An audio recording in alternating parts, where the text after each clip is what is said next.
Yo, so it's been 3 years since I bought my Model Y Performance. And before this, I had a Model 3 for about 2.5 years and I traded it in. I got a great deal for it. And that led me to the Model Y. I had no complaints about the 3, just wanted something a little bit bigger. But before I go further in this video, let me make one thing clear. I am not a car reviewer, I am a tech YouTuber. I review phones, tablets, TVs, all that cool stuff. But I do have a chance to drive a lot of cool cars, but that doesn't make me an expert. I bought this car because I wanted a cool tech car, not necessarily because of the environment. Now I've done a couple videos about this car already on this very topic, and people have been asking me for a long-term update. So we are 40,000 miles in, and there's a lot of things to kind of talk about, and I wanted to update you guys on a lot of things. I'm not gonna talk about the company, I'm talking about the car, and not Elon jumping around on stage. It's about owning a Model Y Performance after 4 years, and that's it. When I bought the Model Y Performance, the total price was just under $63,000. That was with the white seats and the tow hitch. Back then, the price was like climbing and dropping, and it was hard to keep up with the price. The cheapest Model Y you can get today starts at $45,000. But if you want to get the performance model, like mine, that is $51,490 plus the tax rebates. And so that means you can get a Model Y in the high 30s, which is absolutely crazy. But the used market, in my opinion, is still where it's at. You can find Model Ys for around $30,000. And even 2022 Model X Plaids are dropping to $60,000. So if you are considering a Tesla, look at the used models first. You'll definitely save a ton. But if you want a new Tesla, please use my link, as you will get a referral bonus and I will get one too, and it helps me continue making these types of videos. Okay, so let's talk about the build quality. Tesla has not improved in the way I thought I would see them improve now, because there are some things that still slip through.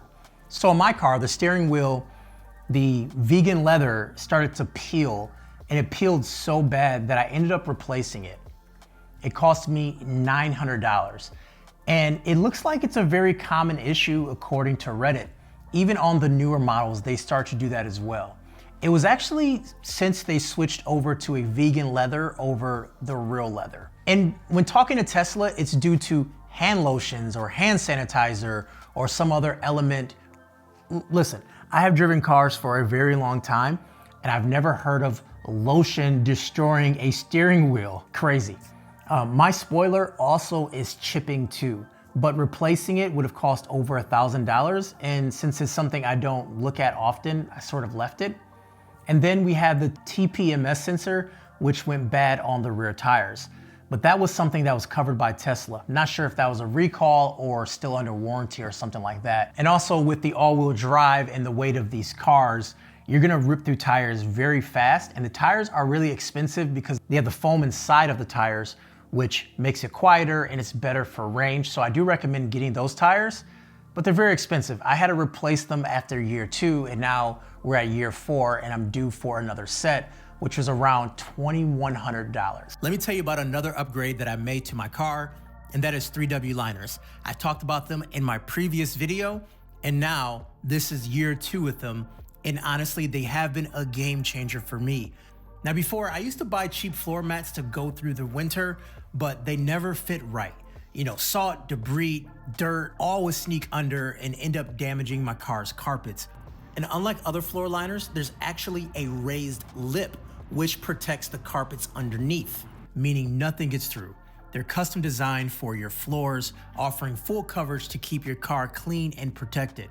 The best part is, they're easy to clean, so when my son spills juice or snacks all over the back seat, I can pull the liners out, rinse them down, and they're good as new. Mud, snow, crumbs, it doesn't matter. Cleaning is quick and effortless. They're also made from eco-friendly, non-toxic materials, so they're safe for families with kids and pets. Plus, they look great, which complements the sleek design of my Tesla. And for peace of mind, 3W liners comes with a lifetime warranty, so you're covered for the long haul. If you're tired of cheap mats that really don't protect your car or destroy your carpet, it's time to upgrade to 3W liners. Trust me, you won't regret it. Now, let's get back to that Tesla. So I was recently at the service center getting those things fixed, and I had a chance to walk around the Tesla lot to look at brand new Teslas.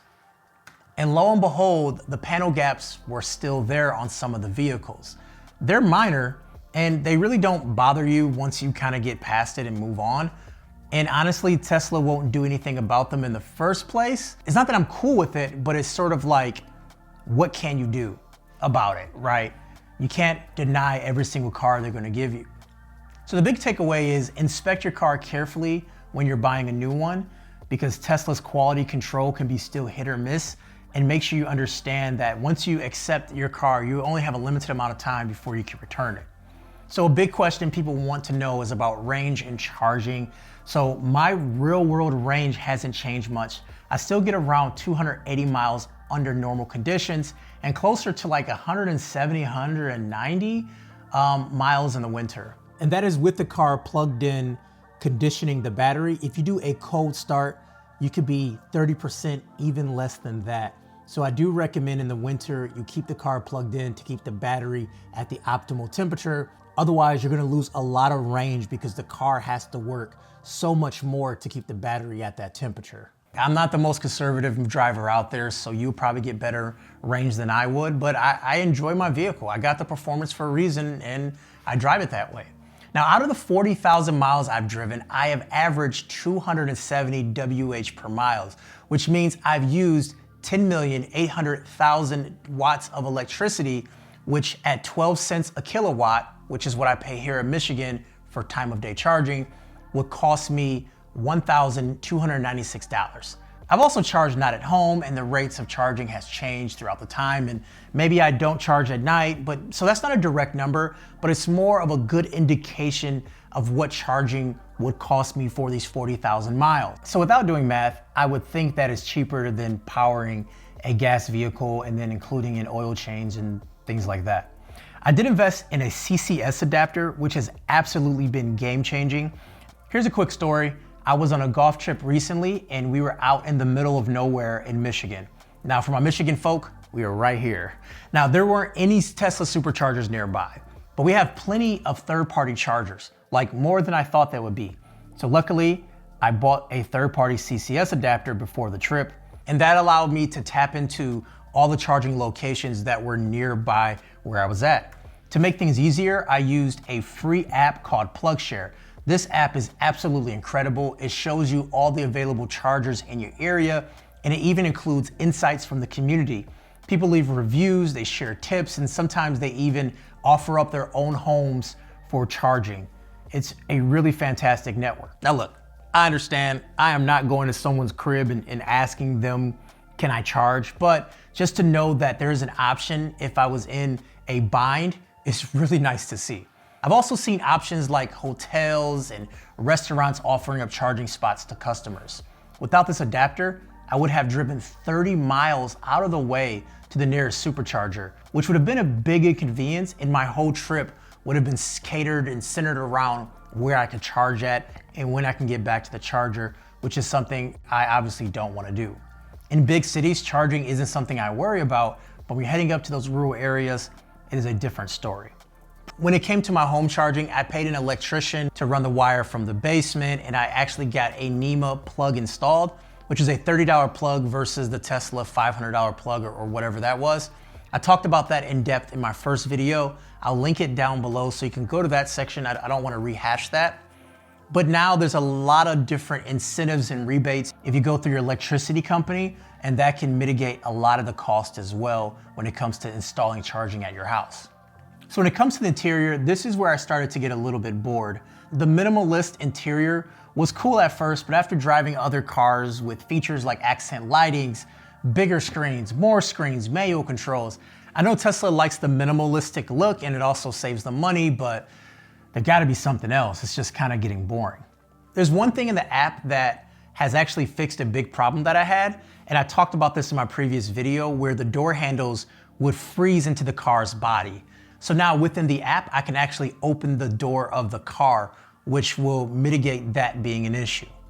There's a lot of little nuggets in the software and customizations to make the app experience as smooth as possible and as helpful as possible. Also, the community is great, and there's a lot of third-party widgets and apps that gives you access to the controls on your watch and all sorts of stuff. So that part right there is worth having a Tesla, in my opinion. The white seats is something people still want to talk about, and after 4 years, they're holding up great. All you need is a quick baby wipe to keep them clean and fresh. I have a 6-year-old who's been in this car since he was 2, and when you have kids, you know how dirty things get, and just like random French fries or chicken nuggets pop up and random spills and stains, and it's been completely fine, so I'm happy with it. The Tesla UI is still solid and easy to use, but I still wish it had Android Auto or Apple CarPlay. I know a lot of cars are moving away from it. It's just frustrating. You know, Tesla has made minor tweaks and UI tweaks so you can customize things, and it's an okay system. I don't hate it, but it's not game changing. But I really just want Apple CarPlay and I want Android Auto. Like, that's all I want. But when it comes to like the driving experience, this car is still so fun to drive. The acceleration never gets old, and it's also practical too. I can load up a stroller, golf clubs, IKEA furniture. My son loves the fart mode. I know I just said practical, then I talked about fart mode, whatever. That is always a hit with the kids, and people just ask me to make my car fart, right? I know it's goofy, but it's just a fun car.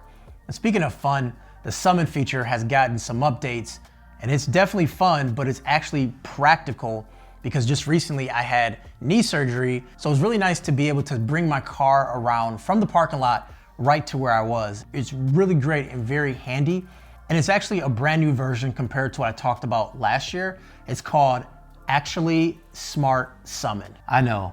And now what I like about it is that when it's in a parking lot, it doesn't just like go across the lanes. It actually treats parking lots like a road, and it signals and it does all the things that you'd expect a responsible human driver to do through a parking lot. I won't say it's something I'll still use when there's a lot of traffic, but when I'm in a parking lot, there's not a lot of cars around, I'll definitely summon the car to me. Came in handy when I was on crutches and it was difficult for me to walk. When it comes to autopilot, Tesla has improved over the years, but it's still hit or miss in certain situations, and you can't have it miss when your car is driving itself. So for example, during construction, since the Tesla Autopilot really wants to read the lines on the roads, during construction, the lines move a lot. And so it does create kind of an inconsistency when driving in construction. But I was going through construction and the lines just shifted to the right and new lines took over. But my car went to the right with the old lines and it actually almost put me in the guardrail. I had to step in to prevent that. And when you compare it to like GM's Super Cruise or Ford's Blue Cruise, I feel safer on the freeway with those systems since they map the roads out completely. Tesla still offers the flexibility of autopilot on regular roads, which is convenient, but it's not as safe, and it gives you this false sense of safety because it's very confident when it's on those roads. But it does stop at the stoplights, stop at the stop signs. It does yield to traffic, but it still feels like an erratic toddler's driving the vehicle when you're not on the freeways. I've also been keeping an eye on competitors like the Rivian R2, which can be a true Model Y rival if they deliver on pricing and performance. The Hyundai EV6 and EV9 are also intriguing and the reviews are pretty solid, but I haven't had a chance to drive those just yet. The Model Y continues to fit well into my daily life, but I do wish the trunk had more usable space for taller items. It's a bit awkward at times where I see something that feels like it should fit, but it doesn't because of kind of the way it sloops down. So that's one thing that I wish was a little bit different. Other than that, it's still a great all-around car for family trips or hauling myself around or my golf clubs and things like that. I absolutely enjoy it. After 4 years, I still love this car. It's fast, it's fun, it's reliable. Anyways, that is my personal update on the Model Y performance after 4 years. Thank you so much for watching. Let me know in the comments if you've been eyeing an EV, if it's this one or another one, or if you have a follow-up question for the next video. Kevin the Tech Ninja, take care guys. Peace.